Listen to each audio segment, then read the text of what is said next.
Welcome to this episode of our book read through of Elon Musk, Woke Messiah by Albion. We left off on this page, and it starts with a question and a heading that says, Hey Elon, if Tesla and SpaceX had failed, where do you think you would have put your time and energy? This is an interesting question. Um, hmm. Something about Elon, has he had like big companies fail? I can't think of anything. It seems like everything he's tried his hand at has been pretty successful. Obviously, I'm sure he's had failures within those companies and been really close to having to kind of scrap those companies. But he's always found a way to make it happen, which is super impressive, especially at that scale with multiple companies. But it would be interesting to hear what he thought about that. Like, I'm sure he has a million ideas in his head, so if these or one of these didn't work out, where would some of that time and energy go? Probably to his other companies that he has already going. But if it was a company that didn't already exist, maybe, where would he put that time and energy? Below that is an Albion blurb from 2077 that reads, How quickly we forget our younger days, our childish years. We look back at the absence of responsibility with jealousy. We miss the days of fresh freedom and limitless dreams. Yet we forget the angst. We forget the powerful fear. We forget the immense weight of ignorance. We forget being told exactly how to live and breathe, how to live with no means of recourse or retaliation. We remember the limitless potential and forget the timid restlessness. And in bold it reads, How quickly we forget to breathe. Yeah, I think most of us, if we had a good childhood, look back on it fondly. But yeah, and maybe some people do focus on, if they didn't have the best childhood, the more unpleasant parts. But I think, like he's mentioned with memories, they're imperfect, and we probably almost a grass is always greener thing, but we choose to remember maybe the good parts, but don't remember the parts that weren't as fun. Oh, that's probably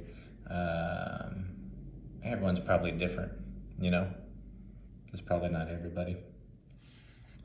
And below that is a Bertrand Russell quote that reads, No nation was ever so virtuous as each believes itself, and none was ever so wicked as each believes the other.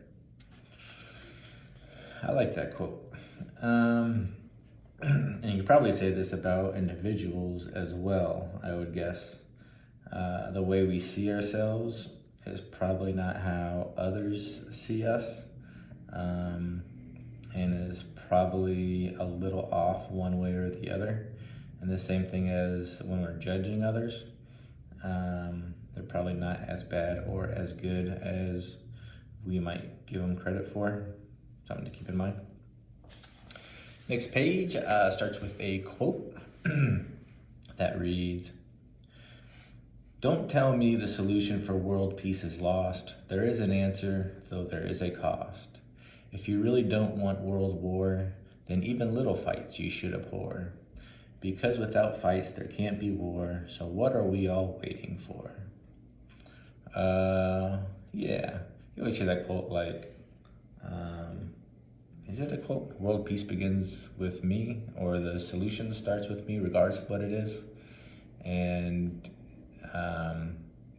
yeah, you're not gonna have big fights if you don't have little fights.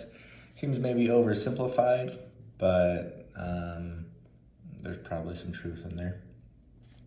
Then we have the Albion blurb from 2039 that reads, Surely there is something more to this so-called life, for everything has a reason, everything has its purposeful place. Without something more, my intellect has no rhyme or reason. Surely all this potential and talent is not for naught. Surely it all fits into a perfect and natural plan. Even if this cosmic plan far exceeds my ignorant comprehension, Is truth found in what we cannot possibly understand?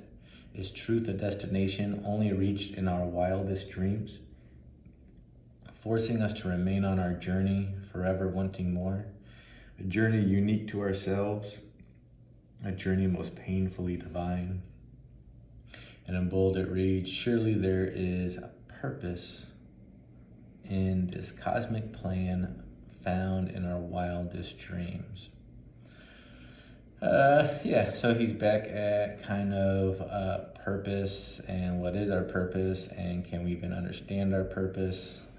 And then what do you do with that? Where do we fit into this cosmic plan if there is one? And how do we kind of rationalize it all, maybe? Below that is a blurb that reads, when you are a billionaire, what is your time worth? What is the value of every second? How much value are you exchanging to brush your teeth or to put on your socks? How much value are you exchanging to watch a movie or sleep in? Yeah, if you're a billionaire, then your minutes are worth what? I don't know, thousands of dollars.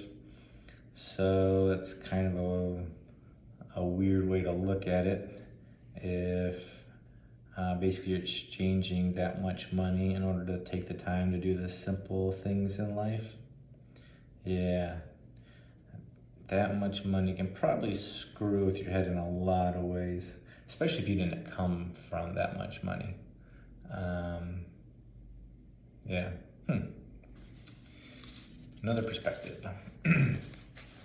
Next page, we have the heading that says, hey Elon, which period in your life do you look back on with the greatest fondness? So this kind of goes back to the childhood thing. I wonder how he looks back on his childhood. I think he's talked some about it, but maybe not in depth. Or is it the current time? Is he having, does he look at the current time with the most fondness?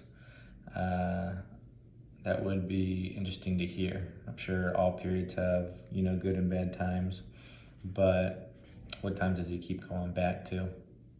Then we have the Albion Blur from 2058 that reads, I walked into the cemetery, eyeing the collection of corpses. Even in death, people need other people, abhor being alone. They need to be remembered by others, recognized and validated.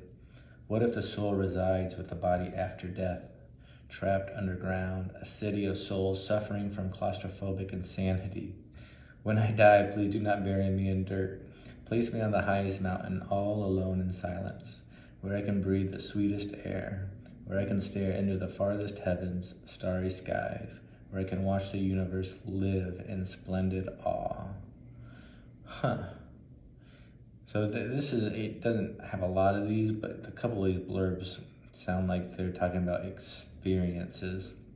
And in bold it reads, the collection of corpses, a city of soul suffering, all alone in silence. So I guess he thinks about death a little bit, but doesn't want a traditional one, it sounds like. Below that we have a poem that reads, Billy took the pen and started to write. He wrote from noon and into the night. He wrote his own stories, he wrote his own books. He wrote of heroes and mysteries and crooks. Now Billy the Bookworm's burden was lighter, and from then on he was known as William the Writer. I like that. So it kind of goes from, I don't know if this was the intent, but like learning from books to kind of creating by writing. Interesting. Then on the next page we have a Bertrand Russell quote that reads, one must care about a world one will not see. And again, you definitely see that with Elon, like planning for a future he is not going to be around to live in. But yeah, there's definitely something to be said about being connected to your past and your future. And maybe like there's a greater purpose in that sense, maybe. but it definitely affects the way you think and act if you're not just living for your lifetime, I guess. Then we have an Albion blurb from 2059 that reads, I do not want to hear about conquests of heroes. I want to know about their humble and meager beginnings. I want to know about before they became brave heroes. I want to know about their flaws, fears, and hesitations. I want to read their thoughts to know their minds. I want to understand their motivations, their beliefs, their actions. Are they so different from society's derelicts, from society's outcasts? Are their thoughts and motivations so different? Are heroes the sole owners of their bravery, their courage? Or is it often a matter of circumstance and luck? And then in bold it says, heroes know their thoughts and motivations. Yeah, so I think a lot of times when we hear about heroes in the past, it's all about what they've accomplished. But I think the more interesting story, or he thinks the most interesting story, is knowing kind of their thought processes and their fears and everything they had to go through to get to that point. I think a lot of us would agree with that. And on the bottom of this page, heading it says solar flares of 2055. And it reads, solar flare activity on the sun rose exponentially in 2055 and lasted 18 months before returning to normal activity levels. This led to an unprecedented increase in violent weather systems, damage to physical and technological infrastructure, and social unrest on both Earth and Mars. And then in parentheses it says, well, shit.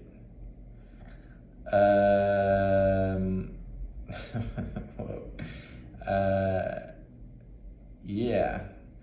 So there's obviously been some futuristic blurbs, and haven't been a lot of predictions, I don't think, yet.